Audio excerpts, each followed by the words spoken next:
Hello everyone, Avinash Sancheti from Naveen classes Kolkata. CMA inter का हम लोग अकाउंट्स का रिवीजन कर रहे हैं। Already department chapter, branch chapter, bonus, buyback, redemption का डिफरेंस एनालिसिस एंड रिवीजन हमने ऑलरेडी कर लिया है। आपको नवीन क्लासेस के ही यूट्यूब चैनल पे प्लेलिस्ट में सारे वीडियोस मिल जाएंगे। अगर अभी तक नहीं देखा तो उन वीडियोस को भी आप रेफर कर सकते हैं। आज जो हम लोग रिवीजन सीरीज को आगे बढ़ा रहे हैं, आज हमारा चैप्टर है cash flow statement. A very very important chapter from exam point of view and CMA inter group 2, CA inter group 1, CMA inter group 2, ये दोनों ही पेपर्स में अच्छा खासा मार्क्स वेटेज के साथ ये क्वेश्चन एग्जाम में आता है। अगर बोलूं सीए इंटर के हिसाब से तो 5 to 15 मार्क्स का कुछ भी पूछ सकता है इस चैप्टर से। सीएमए इंटर में 8 मार्क्स का क्वेश्चन हर टर्म में आपको इस चैप्टर से दिखाई देगा, apart from objectives, MCQs etcetera. CS executive के भी स्टूडेंट्स इस वीडियो को रेफर कर सकते हैं for the purpose of revision, but और अगर आपको एमसीक्यू पर्पस के लिए करना है तो हमारी रिवीजन कम एमसीक्यू कोर्स एड्यूदोस्त ऐप पे अवेलेबल है आपके लिए। तो चलिए हम लोग रिवीजन स्टार्ट करते हैं। सबसे पहला बात, इस चैप्टर से हम लोगों को एग्जाम में किस टाइप के क्वेश्चंस देखने मिल सकते हैं? 4 टाइप के क्वेश्चन आपको एग्जाम में देखने मिल सकते हैं। पहला टाइप, आपको आइडेंटिफाई करना है नेचर ऑफ कैश फ्लो, जहां पर आपको एक कैश फ्लो का आइटम दिया हुआ रहेगा, ऑपरेटिंग एक्टिविटी से रिलेटेड है या इन्वेस्टिंग से है या फाइनेंसिंग से है, ये आपको आंसर करना है। ऐसे क्वेश्चन जब एग्जाम में आते हैं तो सीएमए में एमसीक्यू या ऑब्जेक्टिव टाइप में, और सीए इंटर में 5 मार्क का क्वेश्चन आपको ऐसा पूछ सकता है। दूसरा और तीसरा टाइप का क्वेश्चन जो है वो preparation of cash flow statement से रिलेटेड है। 2 मेथड है, आपको पता है प्रेजेंटेशन के, एक डायरेक्ट मेथड, एक इनडायरेक्ट मेथड। तो क्वेश्चन नंबर 2 आ सकता है कैश फ्लो प्रिपेयर करना using direct method. Direct method से जब कैश फ्लो बनाने का क्वेश्चन आएगा, आपको 2 टाइप की इंफॉर्मेशन दी जा सकती है। पहला, लाइन बाय लाइन आपको कैश फ्लोज का इंफॉर्मेशन देगा, सेल्स कितना, परचेज कितना, cost of goods sold, closing stock, ये एक्सपेंस कितना, परचेज ऑफ फिक्स्ड एसेट वगैरह कितना कितना सब दे देगा, बोलेगा कैश फ्लो बनाओ। दूसरा, कंपनी का statement of profit and loss balance sheet दे देगा और बोलेगा डायरेक्ट मेथड से क्वेश्चन बनाओ। तीसरा टाइप का क्वेश्चन है इनडायरेक्ट मेथड से एग्जाम में क्वेश्चन आ सकता है। इनडायरेक्ट मेथड के क्वेश्चन 2 टाइप से पूछे जा सकते हैं। एक, जहां पर कंपनी का statement of profit and loss और बैलेंस शीट का इंफॉर्मेशन कुछ दे दिया आपको, बोला कैश फ्लो बनाओ। दूसरा, सिर्फ आपको कंपनी की कंपैरेटिव बैलेंस शीट दे दी करंट ईयर और लास्ट ईयर की, और कंपैरेटिव बैलेंस शीट से क्वेश्चन बनाना है आपको इनडायरेक्ट मेथड से, आपको पीएल का कोई इंफॉर्मेशन नहीं दिया है। तो इस तरीके से आपको कैश फ्लो बनाने का क्वेश्चन आ सकता है। मैंने 4 टाइप बोला। डायरेक्ट मेथड में 2, एक स्टेटमेंट बाय स्टेटमेंट लिखा हुआ रहेगा, you'll have to just identify the nature of cash flow, calculate the amount and put it in the cash flow। दूसरा, पीएल और बैलेंस शीट दे दिया, बोला डायरेक्ट मेथड से बनाओ। इनडायरेक्ट मेथड में पीएल बैलेंस शीट दे दिया, बोला इनडायरेक्ट मेथड से बनाओ, या सिर्फ कंपैरेटिव बैलेंस शीट दे दिया, बोला इनडायरेक्ट मेथड से बनाओ। सीएमए में, सीए में ये क्वेश्चंस कॉमन दोनों टाइप के आ सकते हैं। नेक्स्ट क्वेश्चन की जो मैं बात कर रहा हूं वो क्वेश्चन है अकाउंटिंग स्टैंडर्ड 3 से रिलेटेड एक टॉपिक, जहां पे फॉरेन एक्सचेंज डिफरेंस या फॉरेक्स फ्लक्चुएशन गेन या लॉस की हम लोग बात करेंगे। ये नॉर्मली सीए इंटर के लिए इंपॉर्टेंट है, सीए में इंटर वाले सुन सकते हैं, बट एग्जाम में नहीं पूछता इंस्टीट्यूट नॉर्मली इस वाले क्वेश्चन को। तो 4 question, identify nature of cash flow, दूसरा cash flow using direct method, cash flow using indirect method, और ट्रीटमेंट ऑफ फॉरेक्स फ्लक्चुएशन।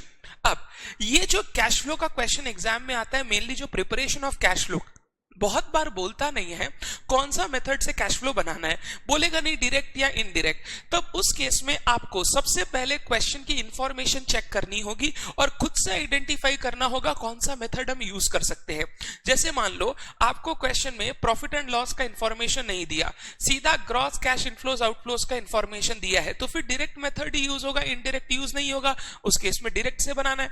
आपको मान लो सिर्फ कंपैरेटिव बैलेंस शीट दे दिया, आपको कोई सेल्स परचेज वगैरह का इंफॉर्मेशन नहीं दिया, तो सिर्फ इनडायरेक्ट से बनेगा, डायरेक्ट से हम बना नहीं पाएंगे। अगर आपको पीएल बैलेंस शीट दोनों दे दिया, इस केस में दोनों मेथड से बन सकता है, डायरेक्ट से भी बन सकता है, इनडायरेक्ट। अब काम क्या है, ध्यान से मेरा बात सुनना। अगर क्वेश्चन कुछ ना बोले, ऑलवेज यूज इनडायरेक्ट मेथड। आप नोट दे देना क्वेश्चन में, ऑलवेज यूज इनडायरेक्ट मेथड, क्योंकि रियल लाइफ में कंपनीज अपना जो कैश फ्लो प्रेजेंट करती है वो इनडायरेक्ट मेथड से ही प्रेजेंट करती है। तो ये छोटी छोटी बातें नॉर्मली बच्चों को परेशान करती है, सर हम कौन सा मेथड यूज करें, वो मैंने आपके साथ डिस्कस कर लिया। अब हम लोग स्टार्ट करते हैं हमारा रिवीजन। पहला जो डिस्कशन करना है सर, कैश फ्लो स्टेटमेंट क्या होता है। बेसिक आपको जो पता है वो एक बार बोल रहा हूं, सिर्फ सुनते जाओ, फिर हम लोग चेक कर लेंगे फटाफट। कंपनी को फाइनेंशियल ईयर एंड पे अपने फाइनेंशियल स्टेटमेंट्स बनाने हैं, ये मैंडेटरी है एज पर section 129 of Companies Act. Financial statement में 5 चीजें बनानी है: balance sheet, statement of profit and loss, cash flow statement, statement of changes in equity, notes to accounts. तो कैश फ्लो स्टेटमेंट कंपनी के फाइनेंशियल स्टेटमेंट्स का एक mandatory part है। कुछ कंपनीज को नहीं बनाना, जैसे 1% company, small company, dormant company, otherwise सारी कंपनी को कैश फ्लो प्रेजेंट करना पड़ेगा। ये कैश फ्लो स्टेटमेंट का फॉर्मेट शेड्यूल 3 में नहीं दिया हुआ है, इसका अलग से एक अकाउंटिंग स्टैंडर्ड है जहां पे इसका फॉर्मेट, प्रिंसिपल सब कुछ दिया हुआ है, अकाउंटिंग स्टैंडर्ड 3, जिसका नाम ही है कैश फ्लो स्टेटमेंट। तो ये अकाउंटिंग स्टैंडर्ड 3 के प्रोविजन के हिसाब से गवर्न होता है। सर कैश फ्लो स्टेटमेंट होता क्या है एक्चुअली? अगर बेसिकली सिंपल लेमैन लैंग्वेज में बोलूं, it is nothing but a summarised and organised cash book. Summarised and organised cash book, आपने बचपन में क्लास 11-12 में बहुत सारी कैश बुक्स बनाई होंगी। कैश बुक क्या है? जहां कैश का ट्रांजैक्शन हुआ, रिसीट या पेमेंट, उसको एक जगह पर लिख लो जिसको कैश बुक बोलते हैं। यहां पर कैश और बैंक दोनों के हम लोग रिसीट्स और पेमेंट्स रिकॉर्ड करते थे। कैश फ्लो स्टेटमेंट भी एक कैश बुक ही है। यहां पर भी हम लोग यही दिखाएंगे कि कहां कहां से बिजनेस में कैश आया और कहां कहां पर हमने कैश को यूज किया या कैश का आउटफ्लो हुआ। बस फर्क इतना है, कैश बुक समराइज्ड और ऑर्गेनाइज्ड नहीं है, कैश फ्लो स्टेटमेंट समराइज्ड और ऑर्गेनाइज्ड है।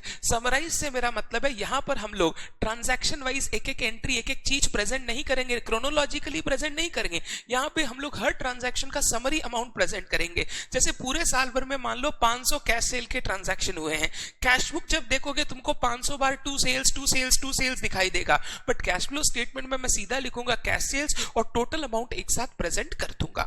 ऑर्गेनाइज इसीलिए कैश बुक में हम लोग कभी भी सेग्रीगेट नहीं करते थे उस कोई भी आइटम ऑफ रिसीट पेमेंट का नेचर क्या है, हम लोग कभी भी ये सेग्रीगेट नहीं करते थे। डेटर से पैसा आया डेबिट साइड में दिखा दो, उसी के साथ सेल्स का पैसा आया डेबिट साइड में दिखा दो, कैपिटल का पैसा आया वहीं डेबिट साइड में दिखा दो, कोई सेग्रीगेशन अलग से नहीं होता था। बट जब कैश फ्लो स्टेटमेंट बनाएंगे ना, हर एक्टिविटी को हम लोग, हर ट्रांजैक्शन या हर कैश फ्लो को हम लोग सेग्रीगेट करेंगे in any of the 3 activities, operating activity, investing activity या फाइनेंसिंग एक्टिविटी। तो ये summarised and organised cash book ही है। यहां पर भी आपको कहां कहां से कैश आया और कहां कहां पर कैश गया वही आपको दिखाना है और कैलकुलेट करना है कि पूरे साल भर बिजनेस करके आपने कितना कैश जनरेट किया है। अगर मेरे से थोड़ा सा अकाउंटिंग स्टैंडर्ड 3 के हिसाब से पूछो कैश फ्लो किसको बोलते हैं, कैश फ्लो एक स्टेटमेंट है जहां पर हम लोग movement of cash and cash equivalent show करते हैं। मूवमेंट से मेरा मतलब है inflows and outflows of cash and cash equivalent, कहां कहां से पैसा आया और कहां कहां पर हमने पैसा यूज किया। सिर्फ कैश का नहीं, cash and cash equivalents. Basically जैसे तुम कैश बुक में कैश बैंक कॉलम बनाते थे, यहां पर भी कैश एंड बैंक से रिलेटेड हम लोग सारे ट्रांजैक्शन समराइज करके दिखाएंगे और उनका क्या इफेक्ट हुआ है नेट कैश में वो हम लोगों को समझाना पड़ेगा। ध्यान रखना हमेशा हम लोग शो करते हैं movement of cash and cash equivalent, यानी कहां कहां से कैश आया, कहां कहां से कैश गया या किन किन चीजों के लिए कैश यूज किया। 2 तरीके के ट्रांजैक्शन कभी भी कैश फ्लो में शो नहीं करेंगे। पहला non cash transaction. Non cash transaction मतलब ऐसे ट्रांजैक्शन जहां पर कोई कैश इनफ्लो आउटफ्लो हुआ ही नहीं है। जैसे एग्जांपल कुछ खर्चे लाइक डेप्रिसिएशन या प्रोविजन, यहां पर कोई कैश आउटफ्लो होता ही नहीं है, ये कैश फ्लो में नहीं आएंगे। या फिर ट्रांजैक्शन ऐसा मान लो shares issued for consideration other than cash, जैसे हमने शेयर इश्यू किया for purchase of a fixed asset, तो यहां पर कोई कैश का इनफ्लो आउटफ्लो नहीं है, फिक्स्ड एसेट आ रहा है हम लोग शेयर इश्यू कर रहे हैं। या फिर डिबेंचर को हमने रिडीम किया कन्वर्ट करके शेयर्स में, तो यहां पर भी कोई कैश इनफ्लो आउटफ्लो है ही नहीं। ये सारे ट्रांजैक्शन कभी भी कैश फ्लो में हम लोग शो नहीं करेंगे। दूसरा, अगर कोई ट्रांजैक्शन ऐसा है जो नेट कैश पोजीशन को इफेक्ट ही नहीं करता, जैसे example cash and cash equivalents के आइटम के बीच में लेन देन, जैसे कैश का पैसा बैंक में डिपॉजिट करना, बैंक से कैश विड्रॉ करना, ये जो ट्रांजैक्शन होते हैं ये भी हम लोग कैश फ्लो स्टेटमेंट में नहीं शो करते क्योंकि इनका नेट कैश में कोई इफेक्ट नहीं होता। कैश भी मेरा कैश एंड कैश इक्विवेलेंट का पार्ट है, बैंक भी मेरा कैश एंड कैश इक्विवेलेंट का पार्ट है। तो अगर मैंने कैश से पैसा बैंक में जमा किया, कैश कम हो गया, बैंक बढ़ गया, नेट में कैश एंड कैश इक्विवेलेंट में कोई डिफरेंस नहीं है। तो 2 तरीके के ट्रांजैक्शन कभी भी कैश फ्लो में मत दिखाना। पहला नॉन कैश ट्रांजैक्शन, दूसरा inter se transfer between items of cash and cash equivalent. Cash and cash equivalents के आइटम के बीच का जो ट्रांसफर है, cash deposited to bank, cash withdrawn from bank, ये सब कभी भी हम लोग कैश फ्लो स्टेटमेंट में शो नहीं करते। तो बेसिक हम हमने जो अभी तक डिस्कस किया, it is a summarised organised cash book, जहां पर हम लोग मूवमेंट यानी inflow and outflow of cash and cash equivalent show करते हैं। ये ऑर्गेनाइज तरीके से बनता है जहां सारे कैश ट्रांजैक्शन को 3 पार्ट में सेग्रीगेट किया जाता है, ऑपरेटिंग, इन्वेस्टिंग, फाइनेंसिंग। 2 तरीके के ट्रांजैक्शन मत लेना, non cash transaction and number 2 inter se movement between cash and cash equivalent. एक बार पढ़ लो, it is mandatory part of financial statements of a company. Next, governed by principles of AS3. It is nothing but summarized and organized cash book. It shows movement of cash and cash equivalents. Movement refers to inflow and outflow of cash and cash equivalent. Non-cash transaction not shown in cash flow statement. Final result of cash flow statement is net cash generated during the year. So any inter-C movement among items of cash and cash equivalent is not shown in cash flow statement. Inter-C का example लिखवा देता हूं, क्या क्या बोलो, cash deposited into bank, या फिर दूसरा बोल कैश विथड्रॉन फ्रॉम बैंक। ये ट्रांजैक्शन कैश फ्लो स्टेटमेंट में आपको दिखाई नहीं देंगे क्योंकि इनका इफेक्ट ऑन नेट कैश नील होता है, इनका कोई इफेक्ट होता ही नहीं है। पहले बताओ कैश फ्लो स्टेटमेंट किसको बोलते हैं? बेसिक बातें आपको सारी क्लियर है, मैंने कॉपी वगैरह में लिखा रखी है, आप जिस सर से पढ़े उन्होंने लिखा रखा है। कॉपी में लिखने का चाप मत लो, समझने का चाप लो। ये वीडियो यूट्यूब पे फ्री है, हमेशा रहेगा, तो कभी भी खोल के देख लेना। Next, cash and cash equivalent, a very very very important word. मैंने बोला कैश फ्लो स्टेटमेंट में हम लोग शो करते हैं movement of cash and cash equivalent. Movement से मेरा मतलब क्या था? Inflows and outflows. अब हम लोग सीख रहे हैं कैश एंड कैश इक्विवेलेंट किसको बोलते हैं। Cash includes cash in hand, balances with bank. Cash in hand मतलब आपको बेसिक समझ में आता है। कैश इन हैंड मतलब जो हमारे पास बिजनेस एंटिटी के पास कैश बैलेंस पड़ा हुआ है for use in the immediate transaction of the business. Balances with bank मतलब जो हमने बैंक में पैसा डिपॉजिट कर रखा है करेंट अकाउंट्स में, जो हम लोग बिजनेस पर्पस के लिए रेगुलर में यूज करते हैं। तो कैश इंक्लूड्स कैश एंड जो पैसा मैंने बैंक में रख के रखा है जो मैं कभी भी बिजनेस के लिए यूज कर सकता हूं। ध्यान से, अब कैश में और एक चीज ध्यान रखना, चेक्स और ड्राफ्ट्स इन हैंड। चेक्स और ड्राफ्ट्स इन हैंड क्या होता है? जो चेक मैंने रिसीव किया है बट अभी तक मैंने बैंक को नहीं दिया इन कैश या कलेक्शन करने के लिए, ये भी हमारे कैश का ही पार्ट है क्योंकि ये जब भी चाहूंगा बैंक में दूंगा और बैंक 1 सेकंड में मेरे पास, 1 सेकंड मतलब क्लियरेंस का टाइम में मेरे पास वो पैसा लाके दे देगा, वो रेडीली मेरे पास अवेलेबल है यूज करने के लिए। तो कैश में आता है cash in hand, balances with bank, cheques और drafts in hand. Cash equivalent क्या होता है? कैश इक्विवेलेंट मतलब something which is very equivalent या which is very equal to या near to cash. This is not cash but which can readily be converted into cash. Cash equivalents में हम लोग include करते हैं very very very short term liquid investments जिसको हम लोग बोलते हैं marketable securities. Marketable securities क्या होता है? ऐसा investment, normally जब आपके पास कुछ छोटा पीरियड के लिए आइडल फंड्स पड़ा है उसको आप इन्वेस्ट करते हो, ऐसा investments which can readily be converted into cash, which can readily be converted into cash, they are very very very highly liquid, उनका बहुत शॉर्ट टर्म मैच्योरिटी होता है। मैक्सिमम मैच्योरिटी AS3 ने गाइडेंस पर्पस के लिए बोला 3 मंथ्स। तो ऐसा इन्वेस्टमेंट जो बहुत शॉर्ट टर्म इन्वेस्टमेंट हो, जो रेडिली यानी फटाफट कैश में कन्वर्ट किया जा सकता है एंड जिसमें वैल्यू चेंज होने का रिस्क बहुत कम है, having insignificant risk of change in value. अगर कोई ऐसा इन्वेस्टमेंट आपने अपने शॉर्ट टर्म आइडल फंड्स, आपके पास कुछ पैसा पड़ा है अभी दरकार नहीं है, 7 दिन 10 दिन 15 दिन 20 दिन 3 महीने के लिए आपने कहीं पे इन्वेस्ट कर दिया ताकि पैसा आइडल ना पड़ा रहे और आपके लिए इंटरेस्ट जनरेट करे। अगर ऐसा कोई पैसा, ऐसा कोई इन्वेस्टमेंट कर रखा है, इनको हम लोग बोलते हैं कैश इक्विवेलेंट्स। तो cash equivalents include marketable securities. Marketable securities में हमेशा ध्यान रखो very short term, maximum maturity 3 months from date of purchase, highly liquid investment जिनको फटाफट कैश में कन्वर्ट कर सकते हो, convertible into known amount of cash and having an insignificant risk of change in value, जिनका वैल्यू चेंज में risk बहुत कम है। अगर कोई एक ऐसा इन्वेस्टमेंट आपने किया है जो है शॉर्ट टर्म के लिए बट जिसका वैल्यू रैपिडली चेंज हो सकता है, वो कभी भी कैश एंड कैश इक्विवेलेंट में नहीं आएगा। अब मार्केटेबल सिक्योरिटी के एग्जांपल दूं, short term treasury bills, short term fixed deposits, उसके बाद आपने जो प्रेफरेंस शेयर या डिबेंचर ऑफ अ कंपनी में इन्वेस्ट किया जिनकी मैच्योरिटी 3 महीने के अंदर आने वाली है, ये treasury bill, short term fix deposit, ये सब बहुत छोटे टर्म के इन्वेस्टमेंट है। किसी कंपनी के कमर्शियल पेपर में आपने इन्वेस्ट किया है शॉर्ट टर्म के लिए, ये सारे मार्केटेबल सिक्योरिटीज कहलाएंगे। Investment in equity shares for a short term, investment in equity shares for short term will never be considered as marketable security, क्योंकि उसका जो वैल्यू चेंज होने का रिस्क है वो बहुत हाई है। तो उस केस में इन्वेस्टमेंट इन इक्विटी शेयर्स को हम लोग कभी भी मार्केटेबल सिक्योरिटीज में इंक्लूड नहीं करेंगे। तो कैश एंड कैश इक्विवेलेंट में क्या क्या आया देख, cash balance, bank balance, cheques और drafts in hand, and number 4 marketable securities. आप जब भी कैश फ्लो स्टेटमेंट बनाओगे, मैं फॉर्मेट दिखाऊंगा आपको, आप पहले सारी एक्टिविटीज का इनफ्लोज आउटफ्लोज एडलेस करके नेट कैश निकालोगे।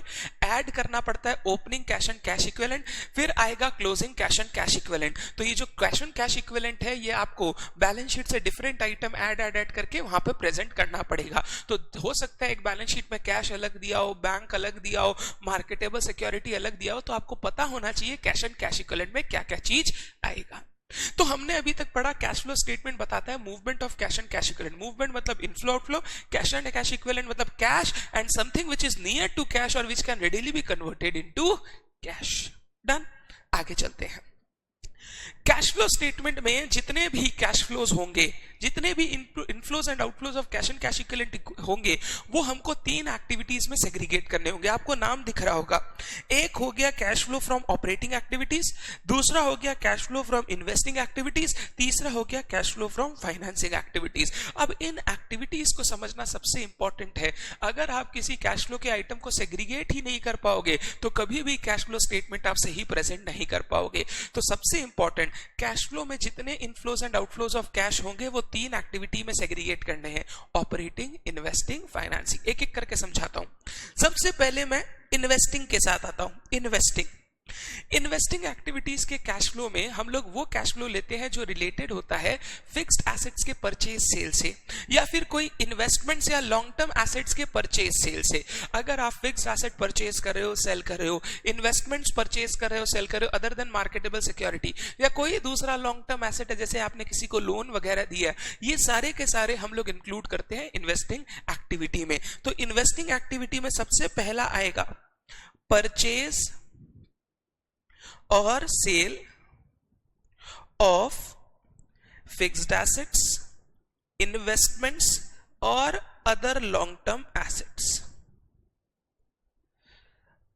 अब इनके साथ साथ इनसे रिलेटेड जो खर्चे हैं या जो रिसीट्स है, इनकम्स है, वो भी हम लोग इसी एक्टिविटी के अंदर दिखाते हैं। जैसे फिक्स्ड एसेट को बेच के आने वाला पैसा यहां आ गया।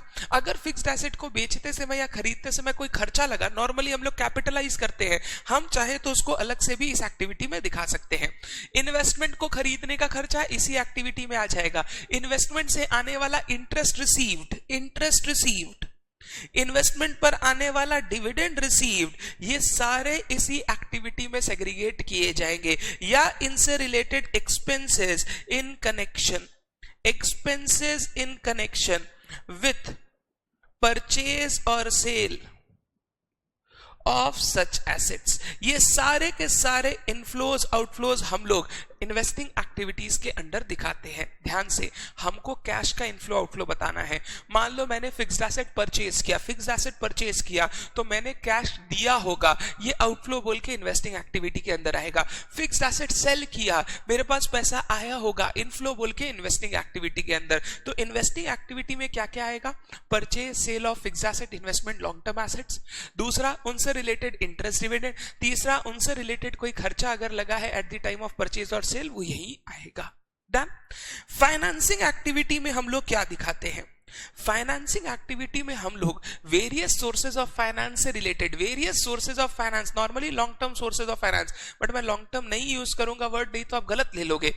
वेरियस सोर्सेज ऑफ फाइनेंसेस से रिलेटेड जो इनफ्लोज आउटफ्लोज हम लोगों को हो रहे हैं वो यहां पे आएगा। जैसे पहला source of finance for a company share capital. Share capital issue करके पैसा आया या शेयर कैपिटल को रिडीम बाई बैक किया तो पैसा लगा यहीं आएगा, शेयर के ऊपर जो डिविडेंड दिया शेयर होल्डर को यहीं आएगा। दूसरा लोन्स या डिबेंचर, लोन लिया, लोन का रीपेमेंट किया, डिबेंचर इश्यू किया, डिबेंचर को रिडीम किया, ये सारे कैश फ्लोज यहीं आएंगे। लोन के ऊपर जो इंटरेस्ट पेमेंट किया यहीं आएगा। शेयर इश्यू, डिबेंचर इश्यू करते समय अगर कोई खर्चा लगा, अंडरराइटिंग कमीशन वगैरह, यहीं आएगा। लॉन्ग टर्म ही क्यों, अगर कोई शॉर्ट टर्म लोन भी आपने लिया है तो वो लोन का लेना, लोन का रीपेमेंट, लोन का इंटरेस्ट, सारा का सारा यहां आएगा। तो यहां पर मेनली आता क्या है, number A issue and redemption या buy back of shares, number B taking और रीपेइंग लोन्स, यहां पे डिवेंचर्स भी लिखी देता हूं। Number 3 interest paid, dividend paid. Number D expenses in connection with arrangement of finance, arrangement of finance, जैसे underwriting commission, issue expenses, ये सब फाइनेंसिंग एक्टिविटी में आएगा। तो इन्वेस्टिंग एक्टिविटी में फिक्स्ड एसेट का परचेज सेल, इन्वेस्टमेंट का purchase sale, long term asset जैसे लॉन्ग टर्म लोन या लोन्स लेना, लोन्स देना या उसका पैसा आया, उनसे रिलेटेड इंटरेस्ट, डिविडेंड जो रिसीव हुआ, उनसे रिलेटेड खर्चा। फाइनेंसिंग एक्टिविटी में क्या आ गया, शेयर्स इश्यू करना, उनका रिडेम्पशन, डिबेंचर इश्यू करना, उनका रिडेम्पशन, लोन लेना, उसका रीपेमेंट, इंटरेस्ट डिविडेंड का पेमेंट या उनसे रिलेटेड जो खर्चा है वो सब आ गया फाइनेंसिंग एक्टिविटी में। तीसरा हो गया ऑपरेटिंग एक्टिविटी।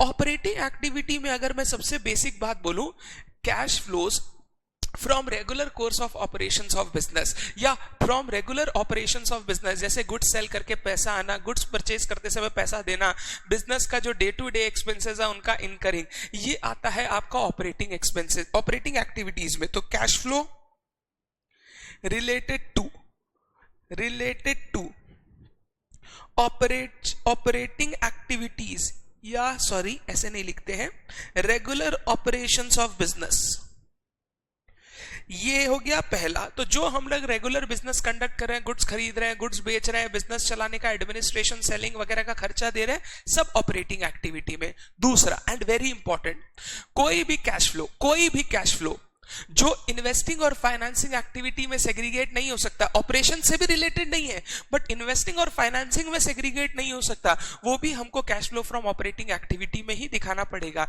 एग्जांपल के लिए अगर आपको बोलूं, एक बेसिक एग्जांपल, इनकम टैक्स का पेमेंट।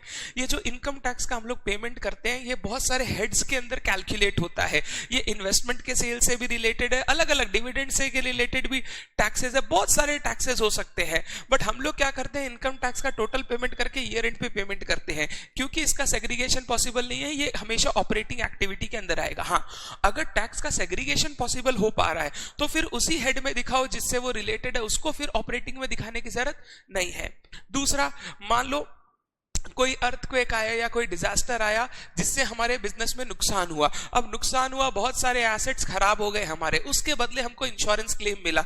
ये जो हमारे पास पैसा आ रहा है, क्योंकि ये सेग्रीगेट नहीं कर पा रहा हूं एक्चुअली किससे रिलेटेड है, तो ये सारा का सारा ऑपरेटिंग एक्टिविटी में आएगा। तो अगर कोई ऐसा कैश फ्लो है जो इन्वेस्टिंग और फाइनेंसिंग में सेग्रीगेट नहीं हो सकता, वो ऑपरेटिंग में आएगा। तो मैं बोलूं रेसिडुअल आइटम्स जो ना तो ऑपरेशन से रिलेटेड है, ना इन्वेस्टिंग फाइनेंसिंग से रिलेटेड है, वो भी ऑपरेटिंग एक्टिविटी में ही हमको दिखाना पड़ता है। तो टोटल 3 एक्टिविटी हमने सेग्रीगेट की, cash flow from operating activity, investing activity, financing activity. बच्चे, सबसे पहला चीज जो तेरे को आना चाहिए वो ये है कि हम लोग कोई भी कैश फ्लो के आइटम को किस तरीके से सेग्रीगेट करेंगे। ये नहीं करना जानोगे तो कोई भी क्वेश्चन सही हो ही नहीं सकता। पहले बताइए, बेसिक चीज रहना है। अब एक बात आपसे कर लूं, अलग अलग एक्टिविटी, अलग अलग बिजनेस एंटिटीज का अलग अलग, मतलब एक ही टाइप का जो क्या बोलूं इनफ्लो है वो अलग अलग तरीके से सेग्रीगेट हो सकता है, या आउटफ्लो है वो अलग अलग तरीके से सेग्रीगेट हो सकता है। जैसे एग्जांपल, अगर मैं हूं टीचर, मैंने बैंक से लोन ले रखा है इस लोन का जो इंटरेस्ट है, लोन का टेकिंग, रीपेमेंट है, मेरे लिए फाइनेंसिंग एक्टिविटी है। मान लो मैंने किसी को लोन दे रखा है, मेरे पास सरप्लस कैश था, मेरे लिए इन्वेस्टिंग एक्टिविटी है। बट एक बैंक के लिए सोचो, बैंक अगर कस्टमर से डिपॉजिट एक्सेप्ट करता है, उसके ऊपर कस्टमर को इंटरेस्ट पे करता है, बैंक अगर किसी को लोन देता है उस पर इंटरेस्ट रिसीव करता है, बैंक के लिए ये इन्वेस्टिंग एक्टिविटी, फाइनेंसिंग एक्टिविटी नहीं है, बैंक के लिए सारा ऑपरेटिंग एक्टिविटी है। तो ऑलवेज रिमेंबर, कैश फ्लो बनाते समय financing entity, non financing entity पे ध्यान रखना। फाइनेंसिंग एंटिटी के लिए interest received on loans given, dividend received on investment made, interest paid on deposits will always be operating activity. Those will not be investing or financing activity. But dividend paid to shareholder will always be financing. वो कभी भी operating में लाने का कोशिश मत कीजिएगा। तो आपको एंटिटी वाइज जज करना पड़ेगा कि उससे रिलेटेड कौन से आइटम कहां पर आएंगे। एक मैं इतना समझाया आपको, एक बेसिक क्वेश्चन सोचने के लिए बोल रहा हूं, ध्यान से मेरी बात सुनना। परचेज ऑफ फिक्स्ड एसेट कहां आएगा? Investing. Sale of fixed asset कहां आएगा? Investing. Repair and maintenance of fixed asset, ये कहां आएगा? सर इन्वेस्टिंग में। सर आपने बोला फिक्स्ड एसेट से, मैंने फिक्स्ड एसेट से हर रिलेटेड नहीं बोला, मैंने बोला purchase sale of fixed asset. अगर रिपेयर मेंटेनेंस की बात करूं तो ये बिजनेस चलाने का खर्चा है, रेगुलर ऑपरेशंस का, ये हमेशा ऑपरेटिंग में आएगा। Repair maintenance of fixed asset is always operating. Running of fixed asset, जो फिक्स्ड एसेट चलाने के लिए खर्चा दे रहे हो, वो हमेशा कहां आएगा? ऑपरेटिंग में आएगा। तो बिजनेस ऑपरेशन से रिलेटेड अगर कोई कैश फ्लो हो रहा है, रेगुलर ऑपरेशन, वो हमेशा ऑपरेटिंग एक्टिविटी में आएगा, वो इन्वेस्टिंग फाइनेंसिंग में नहीं जाएगा।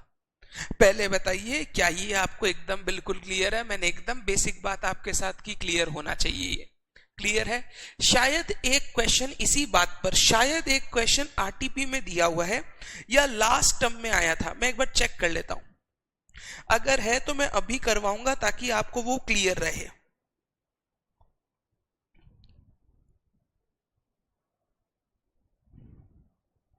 नहीं, कैश फ्लो का तो ऐसा क्वेश्चन दिया है, लास्ट में देख लूं एएस वाले पार्ट में।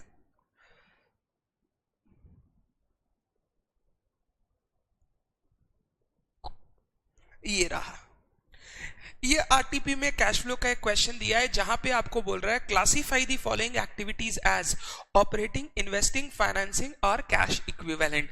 ध्यान से आपको ध्यान रखना है, ध्यान से आपको ये क्वेश्चन करना है। ये करने से आपका अभी जो हमने रिवाइज किया वो एक बार क्लियर हो जाएगा। पढ़ता हूं।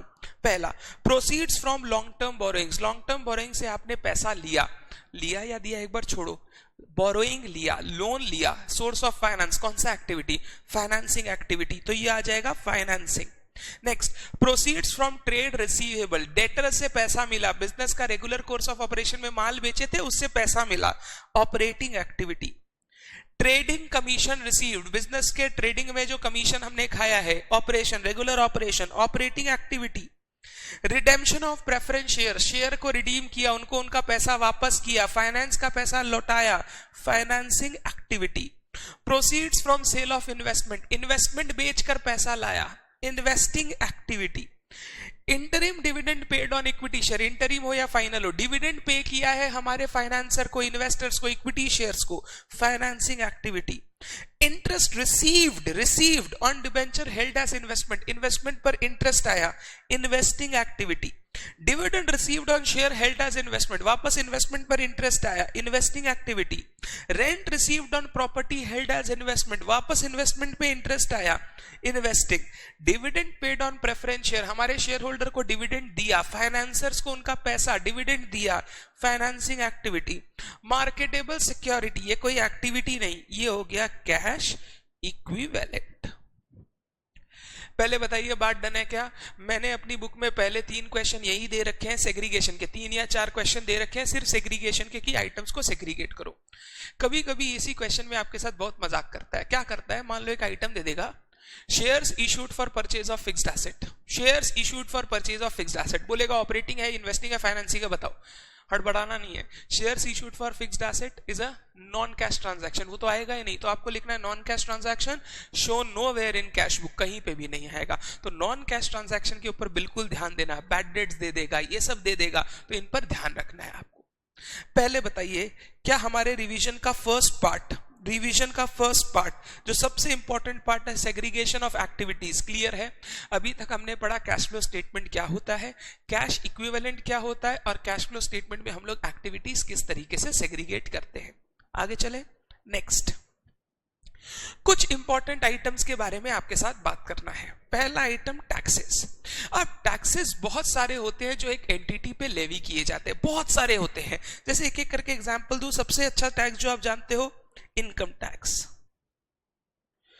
दूसरा टैक्स आपको अगर बोलूं, जीएसटी। फिर टैक्स बोलूं, प्रॉपर्टी टैक्स वगैरह भी बिजनेस पे लग जाते हैं। रेट्स एंड टैक्सेस जिसको आप बोलते हो, income tax, GST, property tax, अलग अलग टाइप के टैक्स बिजनेस पे लगते रहेंगे। अब ये सारा हम लोग कैसे सेग्रीगेट करेंगे? पहला, इनकम टैक्स। इनकम टैक्स से रिलेटेड ज्ञान समझ लो।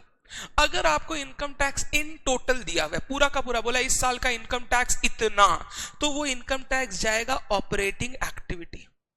अगर सेग्रीगेशन आपको नहीं दिया हुआ है कि वो इनकम टैक्स किस चीज से रिलेटेड है, तो वो इनकम टैक्स करेंट ईयर का टैक्स है जो आपने प्रॉफिट कमाया उस पर, वो ऑपरेटिंग एक्टिविटी में डाल देना। बट अगर सेग्रीगेशन दिया हुआ है, जैसे बोला TDS on interest received, TDS on dividend received, अगर आपको सेग्रीगेशन दे दिया है तो फिर सेग्रीगेशन दिया हुआ है तो उस आइटम के अंदर जाएगा जिस आइटम से रिलेटेड कैश फ्लो है। इंटरेस्ट रिसीव्ड इन्वेस्टिंग एक्टिविटी का आइटम है तो उससे रिलेटेड टीडीएस इन्वेस्टिंग एक्टिविटी में जाएगा। तो अगर सेग्रीगेशन पॉसिबल नहीं है, ऑपरेटिंग। सेग्रीगेशन पॉसिबल है तो जिस हेड से रिलेटेड है वहीं जाएगा। तो इफ सेग्रीगेशन पॉसिबल जहां है वहां जाएगा। जीएसटी ये होता है related to sale of goods. ध्यान से, जीएसटी नॉर्मली हमारे पॉकेट से लगा हुआ टैक्स नहीं है, हम कस्टमर से कलेक्ट करके गवर्नमेंट को पे करते हैं। बट अगर हमारे पॉकेट से लगा है तो ये रेगुलर बिजनेस ऑपरेशन से रिलेटेड है, ऑपरेटिंग एक्टिविटीज में आप इसको चार्ज कर दें। प्रॉपर्टी टैक्स, बिजनेस को चलाने के लिए प्रॉपर्टी वगैरह का मेंटेन करने का टैक्स है, ये भी ऑपरेटिंग एक्टिविटी में चला जाएगा। एक आपने टैक्स सुना होगा सीडीटी, कॉर्पोरेट डिविडेंड टैक्स। ये कब देना पड़ता है? अब तो ये खत्म हो गया है। वैसे कॉर्पोरेट डिविडेंड टैक्स देना पड़ता है जब एक कंपनी अपने शेयर होल्डर को डिविडेंड पे करती है। अब डिविडेंड पेड फाइनेंसिंग एक्टिविटी, तो सीडीटी भी फाइनेंसिंग एक्टिविटी। तो अलग अलग टैक्स का अलग अलग ट्रीटमेंट है, बहुत ध्यान देना है। Income tax, if segregation possible या सेग्रीगेशन गिवन तो जिस आइटम से रिलेटेड है उस हेड में, नो सेग्रीगेशन गिवन, टोटल में गिवन तो operating activity. CDT related to dividend financing activity. Property taxes business का मेंटेनेंस का खर्चा, ऑपरेटिंग एक्टिविटी। डन है मेरा बात? Next, extraordinary item. Extraordinary item मतलब समझते होंगे, ऐसा आइटम जो नॉर्मल कोर्स ऑफ ऑपरेशन से कुछ हटके है, मतलब वो नॉर्मल कोर्स ऑफ ऑपरेशन में नहीं हुआ, that is distinct from the normal या ordinary course of activities. Extraordinary item के लिए अकाउंटिंग स्टैंडर्ड 3 बोलता है एक्स्ट्रा ऑर्डिनरी आइटम जिस हेड से रिलेटेड है उस हेड में दिखाओ, बट इसको हमेशा सेपरेटली डिस्क्लोज करके दिखाना। मान लो कोई ऑपरेटिंग एक्टिविटी से रिलेटेड एक्स्ट्रा ऑर्डिनरी आइटम दिया है, जैसे वॉल्यूंटरी सेपरेशन पेमेंट दे दिया या कोई इंश्योरेंस का सेटलमेंट दे दिया, बताया नहीं वो किस चीज से रिलेटेड है, तो उस केस में हम लोग हमेशा ऑपरेटिंग एक्टिविटी में एकदम एंड में जाके एक्स्ट्रा ऑर्डिनरी आइटम्स को अलग से शो करेंगे। यानी cash flow from operating activity before extra ordinary item, cash flow from operating activity after extra ordinary item. Extraordinary item को ऐसा इज्जत दिया, ऐसा क्या बोलूं, अलग क्यों किया गया? क्योंकि ये रेगुलर कोर्स ऑफ ऑपरेशन वाले आइटम नहीं है। तो जब कोई आदमी कैश फ्लो पढ़े वो समझ जाए कि ये जो आइटम्स है ये वन टाइम आइटम है, ये फ्यूचर में वापस जाके नहीं होंगे। तो किसी भी आइटम से रिलेटेड अगर कोई एक्स्ट्रा ऑर्डिनरी एक्टिविटी का आइटम दिया हो, हमेशा याद रखना सेपरेटली डिस्क्लोज कीजिएगा उसको। और तरीका क्या है? एकदम एंड में डिस्क्लोज करना। जब सारा कैश फ्लो वगैरह लिख लो उस एक्टिविटी का, एंड में जाके एक्स्ट्रा ऑर्डिनरी आइटम बोल के आप उसका हेड अलग से बना देना। तो ऑपरेटिंग एक्टिविटी से रिलेटेड एक्स्ट्रा ऑर्डिनरी आइटम, पूरा ऑपरेटिंग कंप्लीट हुआ उसके नीचे। इन्वेस्टिंग से रिलेटेड पूरा इन्वेस्टिंग कंप्लीट हुआ उसके नीचे। कोई फिक्स्ड एसेट डिस्ट्रॉय हुआ, उसके लिए इंश्योरेंस क्लेम मिला, तो हम लोग इन्वेस्टिंग एक्टिविटी में अलग से दिखाएंगे एक्स्ट्रा ऑर्डिनरी आइटम। डन है मेरा बात? तो ये कुछ आइटम है जिन पर आपको अलग कंसिडरेशन या ध्यान रखना है। आगे चलते हैं। Presentation of cash flow statement, बिल्कुल सिंपल प्रेजेंटेशन है, आपको बेसिक पता है। 3 activity, cash flow from operating, cash flow from investing, cash flow from financing. Operating activity 2 part में, पहले निकलता है कैश फ्रॉम ऑपरेशन, फिर इनकम टैक्स लेस करते हैं तो निकलता है cash flow from operating activities. Income tax paid की बात कर रहा हूं क्योंकि मैं कैश फ्लो बना रहा हूं, ये कैश बेसिस पे बनेगा। तो cash from operation less income tax paid, cash flow from operating activity. अगर कोई एक्स्ट्रा ऑर्डिनरी आइटम है तो उसके नीचे वो भी आ जाएगा। जब तीनों एक्टिविटी का आप टोटल करोगे, दिखाने का तरीका, इनफ्लो है पॉजिटिव, आउटफ्लो है नेगेटिव, तीनों एक्टिविटी का टोटल करोगे आएगा net cash generated during the year. Net cash generated during the year add करो opening balance of cash and cash equivalent, आ जाएगा closing balance of cash and cash equivalent. बहुत सारे क्वेश्चन ऐसे होते थे जिसमें ओपनिंग क्लोजिंग कैश दे देता था, तो आप पहले ही आंसर बता देते सर आंसर ये आएगा। अगर opening and closing balance cash and cash equivalent का दे दिया तो नेट कैश आपको पहले से ही पता रहेगा, फिर आप अपना कैश फ्लो स्टेटमेंट बनाओ। तो बेसिक फॉर्मेट है एकदम, ऑपरेटिंग, इन्वेस्टिंग, फाइनेंसिंग, तीनों को जोड़ा, net cash generated, add opening cash and cash equivalent, आ गया क्लोजिंग। ध्यान से, फाइनेंसिंग और इन्वेस्टिंग एक्टिविटी से रिलेटेड जब आप एग्जाम का कोई भी सम पढ़ोगे, ज्यादा ज्ञान नहीं होता, 4 से 5 आइटम्स होता है, कंप्लीट हो जाता है। बट ऑपरेटिंग एक्टिविटी में बहुत सारे आइटम्स हो सकते हैं। आप जब एग्जाम में बनाओ, दो तरीका है, एक तो बहुत सारा जगह छोड़ दिया 10-15 लाइन ताकि हो तो आपका कटम कुटी ना करना पड़े, दूसरा cash flow from operating activity note 1 लिख दिया और नोट में अलग से ऑपरेटिंग का कैलकुलेट कर लिया, फाइनेंसिंग और इन्वेस्टिंग वहीं फेस पर दिखा दिया। रियल लाइफ में तो सब फेस पर दिखता है, आप एग्जाम प्रेजेंटेशन के लिए, क्योंकि ऑपरेटिंग एक्टिविटी में बहुत सारे आइटम्स हो सकते हैं, स्पेशली जब आप इनडायरेक्ट मेथड से बना रहे हो, आप चाहो तो यहां नोट लिख के नोट के अंदर आप उसका पूरा कैलकुलेशन कर सकते हो। धन्यवाद, ये बेसिक फॉर्मेट आपको पता है। आगे चलता हूं, computation of cash flow from operating activity. अब ये जो समझा रहा हूं ना, प्रैक्टिकल पॉइंट ऑफ व्यू से सबसे इंपॉर्टेंट पॉइंट आपके साथ डिस्कस करने जा रहा हूं। ये हो गया तो समझ लो आपका अकाउंटिंग स्टैंडर्ड कंप्लीट है, यानी ये चैप्टर कंप्लीट है। हम लोग जब कैश फ्लो प्रेजेंट करेंगे, investing, financing, operating, cash flow from operating activity को प्रेजेंट करने का या कैलकुलेट करने का दो मेथड है, direct method, indirect method. Accounting standard ने दो मेथड दे रखे हैं, एक डायरेक्ट मेथड, एक इनडायरेक्ट मेथड। फाइनेंसिंग और इन्वेस्टिंग के लिए मेथड्स नहीं है कोई, फाइनेंसिंग और इन्वेस्टिंग हमेशा डायरेक्ट मेथड से ही निकलेंगे, यानी उनसे रिलेटेड जो ग्रॉस कैश इनफ्लोज आउटफ्लोज है उनको एडलेस करके निकाल लो। बट ऑपरेटिंग एक्टिविटी का कैश फ्लो कैलकुलेट करने के लिए there are two methods, direct method, indirect method. अब मैं इसके ऊपर बात करने जा रहा हूं, ज्ञान सारा लिखा हुआ है, बेसिक है, आपको सब आता है। डायरेक्ट मेथड बोलता है जब भी आप कैश फ्लो कैलकुलेट करो, cash flow, net cash flow calculate करो, जो जो कैश आया, जहां जहां कैश लगा, जहां जहां से कैश आया, जहां जहां से कैश लगा, मतलब gross cash inflows, gross cash outflows, activity wise segregate करके आप कैश फ्लो निकाल के दो। जैसे अगर एग्जांपल करूं ऑपरेटिंग एक्टिविटी से रिलेटेड कैश फ्लोज की, तो पैसा आता कहां कहां से है। नंबर 1 कैश सेल करके पैसा आता है, नंबर 2 डेटर से पैसा कलेक्ट करके पैसा आता है, कोई अदर इनकम जो ऑपरेशन से रिलेटेड है उससे पैसा आ सकता है। कैश लगता कहां कहां पर है, नंबर 1 गुड्स परचेज करने के लिए पैसा लगा, क्रेडिटर्स को पेमेंट किया, बिजनेस का खर्चा पेमेंट किया ऑपरेशंस का। तो ये जब ग्रॉस कैश इनफ्लोज और आउटफ्लोज के ट्रांजैक्शन आप एडलेस करके कैश फ्लो कैलकुलेट करते हो, इसको हम लोग बोलते हैं डायरेक्ट मेथड। डायरेक्ट मतलब डायरेक्टली बताओ कहां कहां से पैसा आया, कहां कहां पर लगा, वो हो गया डायरेक्ट मेथड। इनडायरेक्ट मेथड बोला आपको ग्रॉस कैश फ्लोज कहां से आया, कहां से गया, ये मेरे को नहीं पता करना है। आपने अगर बिजनेस एक्टिविटीज किया है तो आपका मोटिव था टू अर्न प्रॉफिट, आप मेरे को उस प्रॉफिट से कैलकुलेट करके दो कि इस प्रॉफिट का कितना पोर्शन आपने कन्वर्ट कर लिया है to cash flow from operating activity. तो इनडायरेक्ट मेथड में कहां से पैसा आया, कहां गया, ये पता नहीं चलता, बस मेरे को इतना पता करना है कि मैंने जो प्रॉफिट कमाया है ऑपरेशन करके, उस प्रॉफिट को मैंने कितने हद तक cash flow from operating activities में कन्वर्ट कर लिया गया है, और इसी को हम लोग बोलते हैं इनडायरेक्ट मेथड। ध्यान से, cash from operation is calculated bye considering gross inflows and outflows from various items of operating activities like cash sales, collection from debtor, operating income received, cash purchase, payment to creditor, payment of expenses of operating nature। तो कहां कहां से पैसा आया, कहां कहां पैसा लगा, inflows positive, outflows negative, net cash from operating activity निकल जाएगा। दूसरा, इनडायरेक्ट मेथड में cash from operation is calculated by converting net profit before tax to cash flow from operating activity. यहां कहां से पैसा आया और कहां पैसा लगा उससे मतलब नहीं है, आपने ऑपरेशन करके प्रॉफिट दिखाया है हमें, अब बताओ उस प्रॉफिट में से कितना प्रॉफिट आपने कन्वर्ट कर लिया cash flow from operating activity में। इसको हम लोग बोलते हैं इनडायरेक्ट मेथड। ये डायरेक्ट इनडायरेक्ट मेथड से क्या निकलता है, एक चीज देख लो, मैंने लिखा है कैश फ्रॉम ऑपरेशन, यहां से हम लोग कंप्यूट करते हैं कैश फ्रॉम ऑपरेशन, फिर लेस करते हैं इनकम टैक्स पेड, तो आता है cash flow from operating activity. तो मैं ऐसे बोल सकता हूं कैश फ्रॉम ऑपरेशन को कैलकुलेट करने के लिए दो मेथड है, डायरेक्ट मेथड, इनडायरेक्ट मेथड। जब आप ग्रॉस कैश इनफ्लोस आउटफ्लोस को एडलेस करके निकाल रहे हो, कहां से पैसा आया कहां गया, अंडर ऑपरेटिंग एक्टिविटी, उसको बोलते हैं डायरेक्ट मेथड। जब आप कहां से आया कहां से गया उससे मतलब नहीं करके प्रॉफिट्स को कन्वर्ट कर रहे हो टू चेक कितना प्रॉफिट हमने कन्वर्ट कर लिया कैश में, देखो मेन मुद्दा प्रॉफिट कमाने का नहीं है, मेन मुद्दा उस प्रॉफिट को कैश में कन्वर्ट करके बिजनेस में लाने का है। क्योंकि अगर कमाई है बट उसको कैश में कन्वर्ट नहीं कर पा रहे हो, डेटर से बैड डेट होते जा रहा है, तो फिर उस केस में उस कमाई का कोई काम नहीं है। तो इनडायरेक्ट मेथड प्रॉफिट को कन्वर्ट करके देता है कैश फ्लो में। डायरेक्ट मेथड में हम लोग सिर्फ ये बताते हैं कहां से पैसा आया ऑपरेटिंग एक्टिविटीज में और कहां कहां पैसा हमने यूज किया। डायरेक्ट मेथड बहुत सिंपल है, ये मैंने आपको आइटम्स दे रखे हैं, इनको एड लेस करके आप अपना कैश फ्रॉम ऑपरेशन कैलकुलेट कर लो।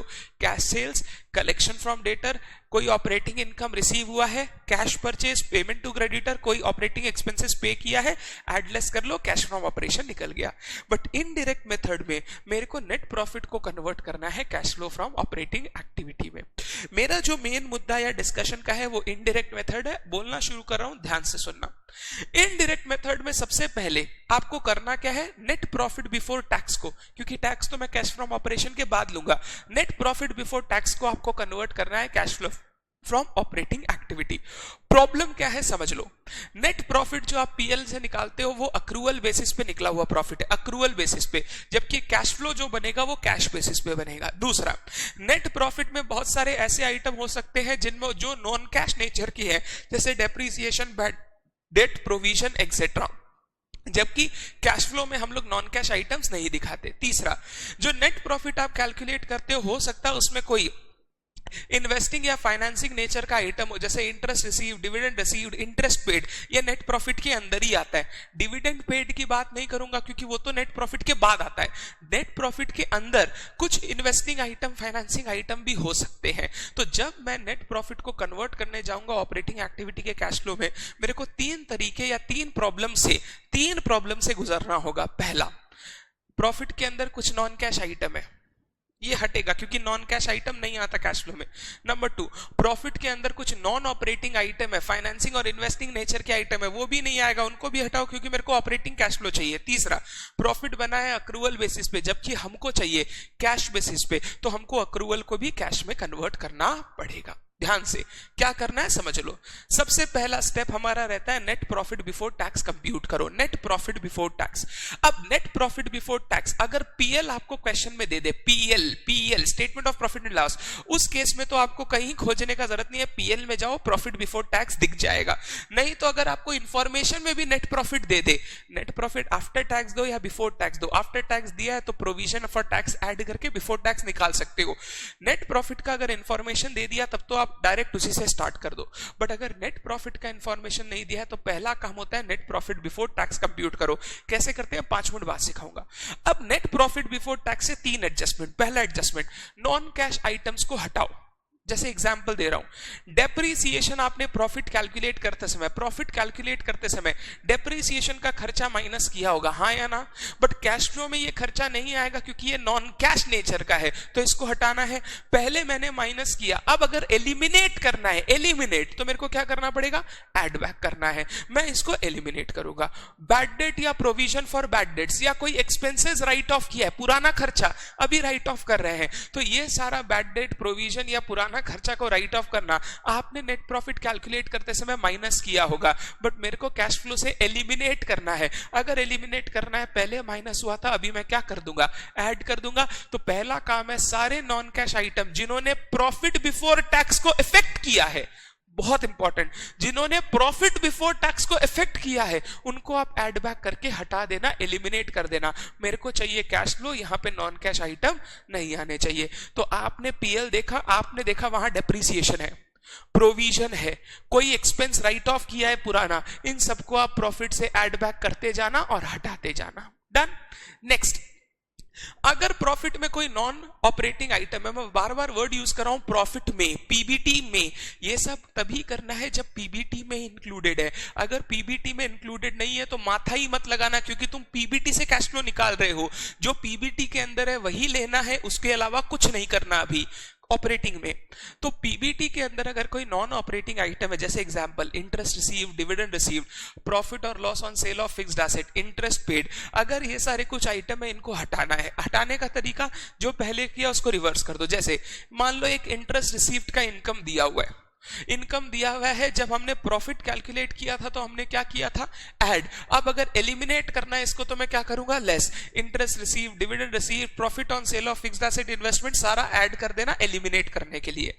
Interest expense, interest expense, loss on sale of fixed asset, आपने प्रॉफिट कैलकुलेट करते समय क्या किया था, माइनस। अब हमको एलिमिनेट करना है, हटाना है, तो मैं क्या करूंगा, ऐड। तो loss on sale of fixed asset हो गया, या फिर आपका हो गया कोई नॉन ऑपरेटिंग मतलब इंटरेस्ट एक्सपेंस हो गया, तो उन सबको हम लोग ऐड करके एलिमिनेट कर देंगे, क्योंकि वो हमारे ऑपरेटिंग एक्टिविटी में आना नहीं चाहिए। तो दो चीज एलिमिनेट करना है, नॉन कैश ट्रांजैक्शन, दूसरा नॉन ऑपरेटिंग आइटम। मैंने दोनों आपके सामने एग्जाम्पल के साथ डिस्कस भी किया, लिख भी दिया। नेक्स्ट, अब ये होने के बाद मेरे को अक्रूवल वाले प्रॉफिट को कैश में कन्वर्ट करना है। अक्रूवल वाले प्रॉफिट को कैश में कन्वर्ट करने के लिए नेक्स्ट स्टेप में हमको करना होगा वर्किंग कैपिटल चेंज का एडजस्टमेंट। अब वर्किंग कैपिटल नॉर्मली आप जानते हो सारे current asset minus current liability, but मैं यहां पे एक वर्ड ऐड करना चाहूंगा, ऑपरेटिंग वर्किंग कैपिटल चेंजेस। क्या word, operating working capital changes, यानी वो वर्किंग कैपिटल के आइटम जो ऑपरेशन से रिलेटेड है, जैसे debtor, stock, creditor, bill receivable, bill payable, outstanding expenses related to operating nature. ये जो ऑपरेटिंग वर्किंग कैपिटल है, इनका आपको चेंजेस को कंसीडर करना होगा। इनका चेंजेस मैं इसलिए कंसीडर करता हूं क्योंकि इनका अगर ओपनिंग और क्लोजिंग बैलेंस का डिफरेंस एलिमिनेट कर दिया जाए तो बैलेंस वो अमाउंट बचेगा जो हमको इनसे रिसीव हुआ या हमने इनको पे किया है। तो वर्किंग कैपिटल चेंजेस मतलब कुछ नहीं, जो ऑपरेटिंग नेचर के करंट एसेट है, करंट लायबिलिटी है, उनका ओपनिंग और क्लोजिंग बैलेंस का जो डिफरेंस है वो आपको यहां पर एडजस्ट करना है। अब ध्यान से मेरा बात सुने, दो चीज हो सकता है करंट एसेट से related, increase in current asset, decrease in current asset. जैसे स्टॉक मान लो साल के शुरू में 10,000 था, साल के एंड में 15,000 है, तो कितना चेंज है, कितना चेंज है, 5,000 इंक्रीज किया है। डेटर मान लो 20,000 ओपनिंग था, 10,000 क्लोजिंग है, 20 ओपनिंग 10 क्लोजिंग, कितना चेंज हुआ है, 10,000 डिक्रीज है। अगर करंट एसेट बढ़ रहा है, करंट एसेट बढ़ रहा है, तो एसेट में आपने पैसा इन्वेस्ट किया, एसेट में आपने पैसा इन्वेस्ट किया, ये हमारे लिए आउटफ्लो है। क्या है, आउटफ्लो, नेगेटिव। अगर एसेट डिक्रीज कर रहा है मतलब उससे पैसा रियलाइज हो चुका है, रियलाइज हो चुका है, ये हमारे लिए इनफ्लो है, ऐड। अगर आपका working capital, current asset, current liability, कौन सा, ऑपरेटिंग वाला, अगर करंट एसेट इंक्रीज कर रहा है, ये हमारे लिए आउटफ्लो है, क्योंकि एसेट इंक्रीज कर रहा है मतलब एसेट में हमने पैसा इन्वेस्ट किया, पैसा इन्वेस्ट किया मतलब पैसा आउटफ्लो हुआ। डिक्रीज इन करंट एसेट मतलब एसेट से पैसा रियलाइज हुआ, एसेट से पैसा रियलाइज हुआ मतलब inflow. Increase in current liability, किसी का पैसा हमने फंसा लिया, किसी का पैसा हमने फंसा लिया, लायबिलिटी हमारी बढ़ गई, बाद में पेमेंट करना है वो अलग चीज है, पहले इस साल के बारे में सोचो। क्रेडिटर 10,000 था, एंड में 15,000 हो गया, मतलब 5,000 से लायबिलिटी या क्रेडिटर बढ़ गया, यानी हमने उसका 5,000 रुपया फंसा लिया, हमारे लिए इनफ्लो। और डिक्रीज इन लायबिलिटी, लायबिलिटी कम हुआ, लायबिलिटी कम कब होता है, जब हम उसको पेमेंट कर दे, तो ये हमारे लिए क्या हो गया, आउटफ्लो। ध्यान से, मैक्सिमम बच्चे यहां पर गलती करते हैं, inflow outflow, current asset current liability का चेंज कैसे लोगे। अगर एसेट बढ़ रहा है हमारे लिए आउटफ्लो, एसेट गिर रहा है हमारे लिए रियलाइजेशन, इनफ्लो। लायबिलिटी बढ़ रहा है हमारे लिए अच्छा बात है, इस साल के लिए इनफ्लो। लायबिलिटी कम हो रहा है मतलब हमने इस साल पेमेंट कर दिया, दैट इज आउटफ्लो। तो ये हम लोग वर्किंग कैपिटल चेंजेस इसीलिए लेते हैं ताकि अक्रूवल बेसिस वाले प्रॉफिट को कन्वर्ट किया जा सके, कौन से बेसिस में, कैश बेसिस में। साल के शुरू में क्रेडिटर था 10,000, साल के एंड में हो गया 15,000, ये 5,000 इस साल पे नहीं हुआ होगा, अगर पे नहीं हुआ तो कैश फ्लो में नहीं आएगा, तो मैं यहां से उसको एलिमिनेट करने जा रहा हूं। डन है क्या बात? तो ये हो गया टोटल 3 एडजस्टमेंट जब मैं इनडायरेक्ट मेथड से कैश फ्रॉम ऑपरेशन निकालूंगा। स्टार्ट करूंगा नेट प्रॉफिट बिफोर टैक्स से। नेट प्रॉफिट बिफोर टैक्स से 3 एडजस्टमेंट। पहला, नॉन कैश ट्रांजैक्शन को एलिमिनेट करो, जो प्रॉफिट में आया उनको एलिमिनेट करो। दूसरा, नॉन ऑपरेटिंग आइटम जो प्रॉफिट में आया एलिमिनेट करो। तीसरा, जो हमारा अक्रूवल बेसिस का प्रॉफिट है उसको कैश में कन्वर्ट करने के लिए ऑपरेटिंग वर्किंग कैपिटल में जो चेंज हुआ है ओपनिंग और क्लोजिंग, ईयर शुरू और ईयर एंड में, वो ओपनिंग और क्लोजिंग का चेंज हमको एडजस्ट करना होगा। ये आपको टोटल 3 काम करने हैं। ये करने से आपका आ जाएगा कैश फ्रॉम ऑपरेशन, उससे लेस कर दो इनकम टैक्स पेड, आ जाएगा cash flow from operating activity. मैंने इन दोनों का अलग अलग आपके साथ वो फॉर्मेट डिस्कस नहीं किया, बिल्कुल सिंपल बात है, मैंने आपको समझा दिया। एक जगह उस एक्टिविटी से रिलेटेड जो gross cash inflows gross cash outflows हुआ है वो लिया, दूसरी जगह जो नेट प्रॉफिट हमने कमाया है उसको हमने कैश फ्लो में कन्वर्ट करने का कोशिश किया। डन है बात? अब सबसे इंपॉर्टेंट मुद्दा यह है, sir net profit before tax हम लोग कैसे कंप्यूट करेंगे? मैंने बोला इनडायरेक्ट मेथड में net profit before tax compute करते समय अगर क्वेश्चन में ऑलरेडी पीएल या नेट प्रॉफिट का इंफॉर्मेशन दिया है तब तो सिंपल काम है, जो दिया है उससे स्टार्ट कर दो। अगर पीएल का इंफॉर्मेशन नहीं दिया है, सिर्फ कंपैरेटिव बैलेंस शीट दी है, सिर्फ कंपैरेटिव बैलेंस शीट दी है, सॉरी सिर्फ कंपैरेटिव अगर बैलेंस शीट आपको दे दिया विदाउट एनी पीएल इंफॉर्मेशन, तो फिर आप कैसे कैलकुलेट करोगे? फिर हम लोग कैलकुलेट करेंगे जो डिफरेंस ऑफ पीएल है, डिफरेंस ऑफ पीएल अकाउंट का बैलेंस है आपकी बैलेंस शीट में, उसके हिसाब से। एकदम बेसिक बात कर रहा हूं। मान लो ओपनिंग पीएल का बैलेंस दिया हुआ है ₹1,00,000, क्लोजिंग पीएल का बैलेंस दिया हुआ है ₹3,00,000। ओपनिंग और क्लोजिंग दोनों डेट पर पीएल का बैलेंस दे दिया, 1,00,000 ओपनिंग 3,00,000 क्लोजिंग। देख के क्या बोलोगे, सर इस साल ₹2,00,000 कमाया है, तो ₹1,00,000 opening balance, ₹3,00,000 closing balance, difference ₹2,00,000 हमने इस साल कमाया है। बट ये जो कमाया है ये नेट प्रॉफिट बिफोर टैक्स नहीं है, ये तो net profit after appropriation and tax है, क्योंकि बैलेंस शीट में जो पीएल का बैलेंस जाता है वो एप्रोप्रिएशन के बाद जाता है। ये जो net profit after appropriation and tax है इसको आपको कन्वर्ट करना पड़ेगा net profit before appropriation and tax. तो आपको 2 चीज एडजस्ट करना है मेरे बच्चे, एक एप्रोप्रिएशन अगर कुछ हुआ है उसको एडजस्ट करना है, एक इनकम टैक्स जो प्रोवाइड किया है उसको एडजस्ट करना है। प्रोवाइड वर्ड बोल रहा हूं, पेड नहीं बोल रहा हूं। पीएल हमेशा अक्रूवल पे बनता है, पेमेंट पे नहीं बनता है, ध्यान से। सबसे पहले क्लोजिंग बैलेंस ऑफ पीएल जो क्लोजिंग बैलेंस शीट में दिया हुआ है minus opening balance of PL, तो ये आपका पता है क्या निकल गया, net profit after appropriation and tax. इससे पहले मैं सारे एप्रोप्रिएशन रिवर्स करूंगा, रिवर्स इसलिए कर रहा हूं क्योंकि मेरे को पीछे जाना है, तो सारे एप्रोप्रिएशन रिवर्स करूंगा। एप्रोप्रिएशन का एग्जांपल दूं, ट्रांसफर टू रिजर्व, आपने देखा जनरल रिजर्व ओपनिंग में 20,000, क्लोजिंग में 40,000, 20 से 40 हो गया, मतलब 20,000 हमने ट्रांसफर किया। अगर और कोई क्वेश्चन में इंफॉर्मेशन नहीं है तो ये पीएल से ही ट्रांसफर हुआ होगा। जब मैंने पीएल से ट्रांसफर किया था तो पीएल कम हो गया, अब मेरे को रिवर्स करना है तो ऐड बैक कर दो। मैंने डिविडेंड दिया प्रॉफिट से, अगर मैंने डिविडेंड दिया है प्रॉफिट से तो मेरा डिविडेंड देने से मेरा प्रॉफिट कम हो गया होगा, अब उसको ठीक करना है तो मेरे को उसको ऐड बैक करना है। तो डिविडेंड हो गया, सीडीटी हो गया, ट्रांसफर टू रिजर्व हो गया, ये सारी चीजें मैं रिवर्स करूंगा। ये जैसे ही रिवर्स करूंगा मेरे को पता है क्या मिल जाएगा, नेट प्रॉफिट आफ्टर टैक्स। उससे मैं अगर इनकम टैक्स प्रोविजन जो मैंने बनाया है इस साल वो ऐड कर दूं तो मेरा निकल जाएगा नेट प्रॉफिट बिफोर टैक्स। आपने ऐसे सीखा होगा, PBT minus income tax for the year, PAT minus appropriation, closing balance जो बैलेंस शीट में जाएगा। अब मैं उल्टा चल रहा हूं, क्लोजिंग बैलेंस से add appropriation, net profit after tax, फिर ऐड प्रोविजन फॉर टैक्स, आ गया नेट प्रॉफिट बिफोर टैक्स। तो हम लोग क्या करेंगे, सबसे पहले बैलेंस शीट में पीएल का क्या बैलेंस दिया हुआ है वो चेक करेंगे। बैलेंस शीट में जो पीएल का बैलेंस दिया हुआ है उसका क्लोजिंग ओपनिंग का डिफरेंस लेंगे तो मेरा निकल जाएगा net profit after appropriation and tax. उससे मैं एप्रोप्रिएशन ऐड बैक करूंगा, टैक्स जो प्रोवाइड किया है प्रोवाइड वो ऐड बैक करूंगा तो मेरा निकल जाएगा नेट प्रॉफिट बिफोर टैक्स। ये सारे क्वेश्चन में नहीं करना पड़ता, अगर क्वेश्चन बोल रहा है सिर्फ कंपैरेटिव बैलेंस शीट से बनाओ कैश फ्लो तो आपको ये करना पड़ेगा। और यही सबसे टेक्निकल टाइप का क्वेश्चन है जो आपको कम से कम 2 से 3 प्रैक्टिस करके जाना है before the day of exam. पहले बताइए, नेट प्रॉफिट बिफोर टैक्स बिल्कुल क्लियर है आपको? तो हमने इनडायरेक्ट मेथड अच्छे से कवर किया।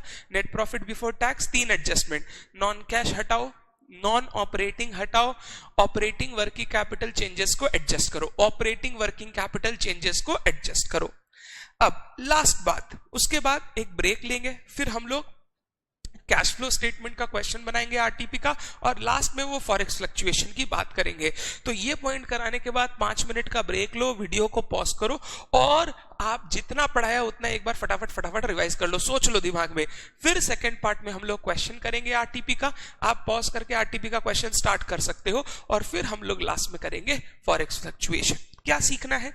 Treatment of PBDD and debtors. अगर आपको पीएल में पीबीडीडी दिया है, बैलेंस शीट में डेटर से पीबीडीडी नेट करके दिया है, तो किस तरीके से कैश फ्लो में ट्रीटमेंट होगा? पहला, पीबीडीडी आपको पता है एक नॉन कैश आइटम है, provision for bad date non cash item है। अगर मैं सिंपल बात करूं, इसको आपको क्या करना चाहिए? इग्नोर करना चाहिए। तो हम लोग पीबीडीडी को जब भी ट्रीट करेंगे, डेटर्स में अगर पीबीडीडी दिया हुआ है, हमारा ट्रीटमेंट सिंपल होगा, हम लोग हमेशा इसको इग्नोर करेंगे।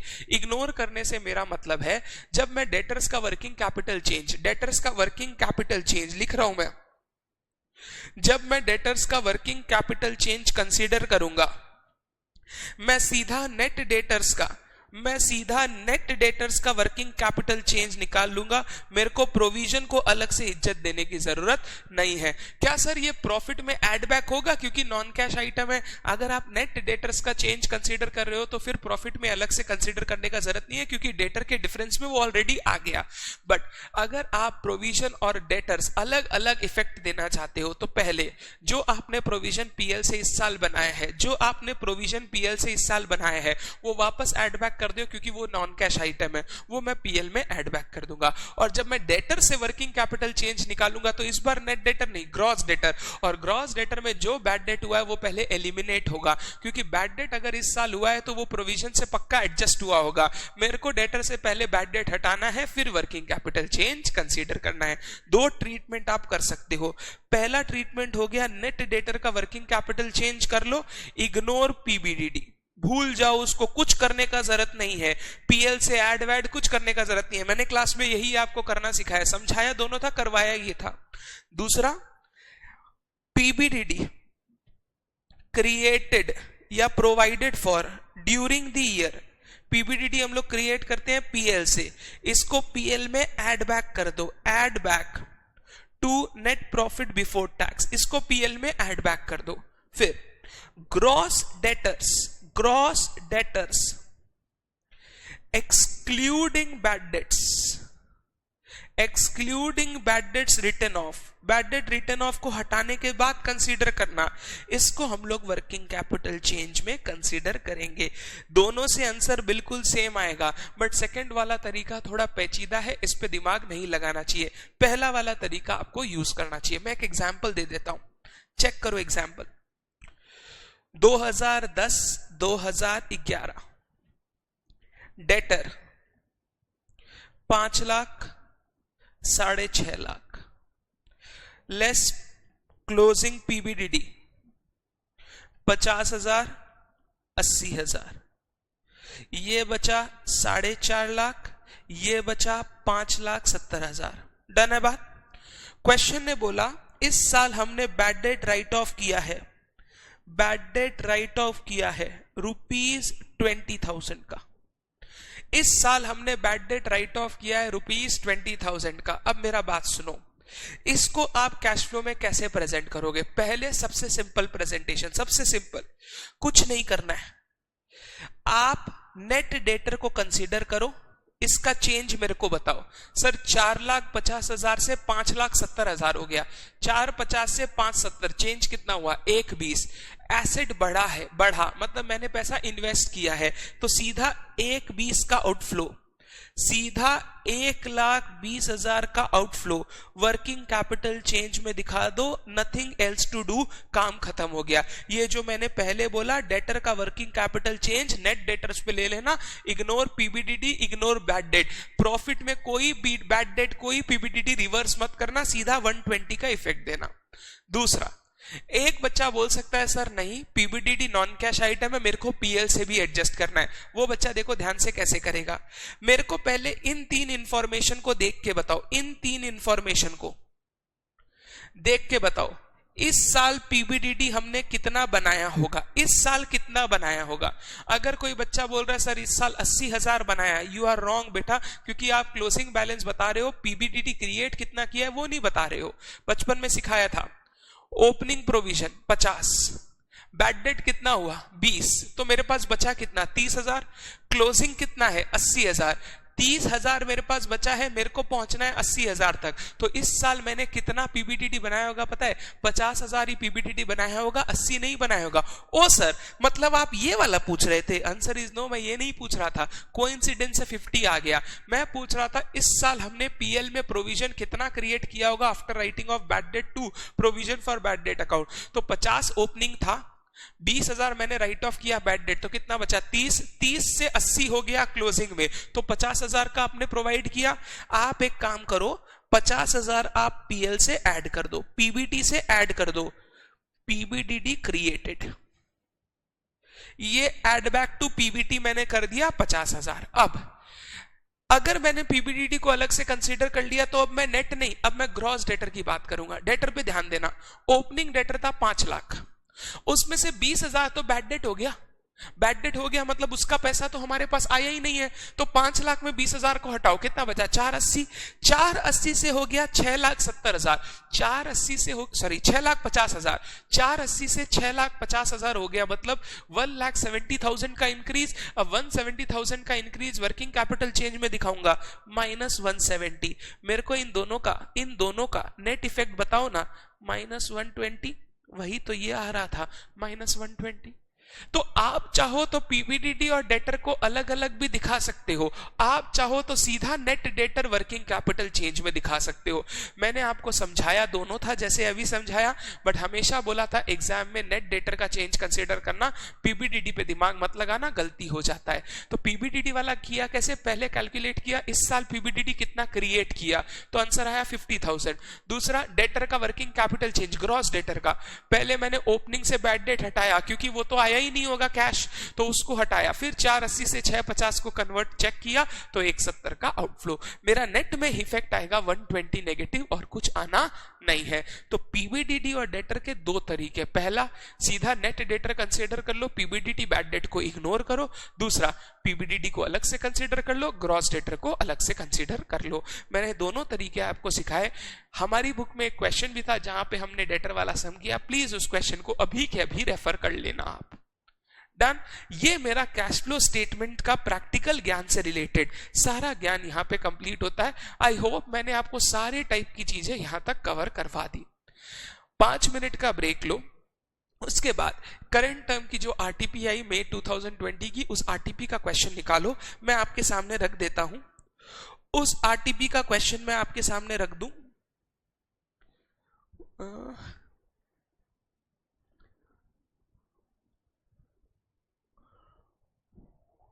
ये रहा question number 3, cash flow statement मैंने आपके सामने रखा, पूरा मैं नीचे तक दिखा नहीं पा रहा हूं। आप इस टर्म की आरटीपी डाउनलोड करो और ये क्वेश्चन बनाना स्टार्ट करो। आप बनाओ, फिर पॉज कर दो और फिर उसके बाद मैं ये क्वेश्चन का आपको सोल्यूशन देता हूं। डन, फटाफट ट्राई करो, फटाफट।